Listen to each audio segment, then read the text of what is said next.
بسم اللہ الرحمن الرحیم۔ السلام علیکم دوستو۔ ایک دفعہ ایک نصرانی بادشاہ نے چند سوالات لکھ کر حضرت عمر رضی اللہ تعالیٰ عنہ کے پاس بھیجے۔ ان کے جوابات آسمانی کتابوں کی روح سے دینے کا مطالبہ کیا۔ سوالات درج ذیل ہیں۔ پہلا سوال، ایک ماں کے شکم سے دو بچے ایک دن ہی پیدا ہوئے، پھر دونوں کا انتقال ہی ایک ہی دن ہوا۔ ایک بھائی کی عمر 100 سال بڑھی اور دوسرے کی 100 سال چھوٹی ہوئی۔ یہ کون تھے اور ایسا کس طرح ہوا؟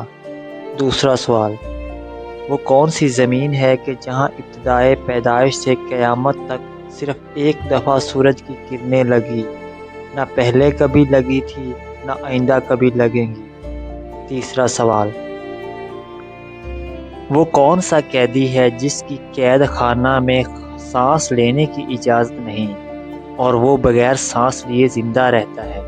چوتھا سوال، وہ کون سی قبر ہے جس کا مردہ بھی زندہ اور قبر بھی زندہ اور قبر اپنے مدفون کو سیر کراتی پھرتی تھی، پھر وہ مردہ قبر سے باہر نکل کر کچھ عرصہ زندہ رہ کر وفات پایا؟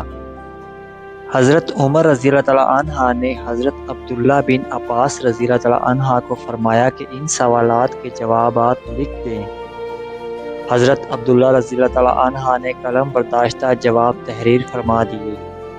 پہلا جواب، جو دونوں بھائی ایک دن ایک ہی وقت پیدا ہوئے اور دونوں کی وفات بھی ایک ہی دن ہوئی، ان کی عمر میں 100 سال کا فرق۔ یہ بھائی حضرت عزیز علیہ السلام اور حضرت عزیر علیہ السلام تھے۔ یہ دونوں بھائی ایک دن ایک ہی وقت ماں کے بطن سے پیدا ہوئے۔ ان دونوں کی وفات بھی ایک ہی دن ہوئی، لیکن بیچ میں حضرت عزیر علیہ السلام کو اپنی قدرت کاملہ دکھانے کے لیے پورے 100 سال مارے رکھا۔ 100 سال موت کے بعد اللہ تعالیٰ نے زندگی بخشی۔ سورہ آل عمران میں یہ ذکر موجود ہے۔ وہ گھر گئے، پھر کچھ عرصہ مزید زندہ رہ کر رحلت فرمائی۔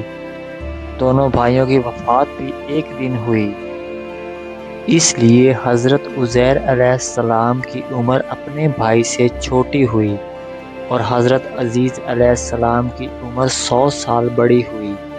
دوسرا جواب، وہ زمین سمندر کی کھاڑی کلزم کی تہ ہے کہ جہاں فرعون مردود غرق ہوا تھا۔ حضرت موسیٰ علیہ السلام کے معجزے سے دریا خشک ہوا تھا۔ حکم الہی سے سورج نے بہت جلد سکھایا۔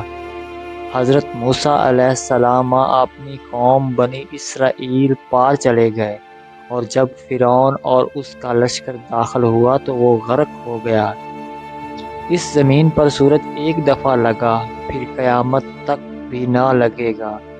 تیسرا جواب، جس قیدی کو قید خانہ میں سانس لینے کی اجازت نہیں اور وہ بغیر سانس لیے زندہ رہتا ہے، وہ بچہ ہے جو اپنی ماں کے شکم میں قید ہے۔